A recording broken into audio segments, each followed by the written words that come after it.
Big boss Malayalam season 6 ഇതാ title വിന്നറായി Jinto cup ഉയർത്തി കഴിഞ്ഞിരിക്കുന്നു. ഫൈനൽ 5-ലെത്തിയ ബാക്കി 4 പേരെയും പിന്നിലാക്കിക്കൊണ്ടാണ് ഈ ഉജ്ജ്വല വിജയം ജിൻഡോ കരസ്ഥമാക്കിയത്. മോഹൻലാൽ അവതാരകനായിട്ട് എത്തുന്ന ബിഗ് ബോസ് മലയാളം സീസണിന്റെ 6ാം സീസണും അങ്ങനെ അവസാനിച്ചിരിക്കുകയാണ്. 24 മണിക്കൂറും സംപ്രേഷണം ചെയ്യുന്ന ഷോയിൽ ഫൈനലിലേക്ക് എത്തുന്നത് ആരാണെന്നറിയാൻ കാത്തിരിക്കുകയായിരുന്നു ആരാധകരടക്കം ബിഗ് ബോസ് പ്രേമികൾ.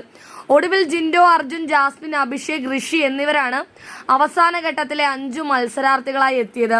ഈ സീസണിൽ രാജാവോ റാണിയോ കപ്പ് ഉയർത്തുമെന്ന ചോദ്യത്തിനുള്ള ഉത്തരം ലഭിച്ചിരിക്കുകയാണ്. ഫൈനൽ 5 പ്രഖ്യാപിച്ചതിന് പിന്നാലെ മത്സരാർത്ഥികൾക്ക് വേണ്ടി ശക്തമായ പിന്തുണയാണ് പുറത്തുനിന്ന് ലഭിച്ചത്. പ്രേക്ഷകരുടെ വോട്ടിന്റെ അടിസ്ഥാനത്തിലാണ് വിജയിയെ പ്രഖ്യാപിച്ചത്. അങ്ങനെ അവസാന ഘട്ടത്തിൽ എത്തിയതിൽ ഏറ്റവും കൂടുതൽ വോട്ടുകൾ നേടിയത് ജിൻഡോയായിരുന്നു. ജിൻഡോ വിജയിക്കുകയും ചെയ്തു.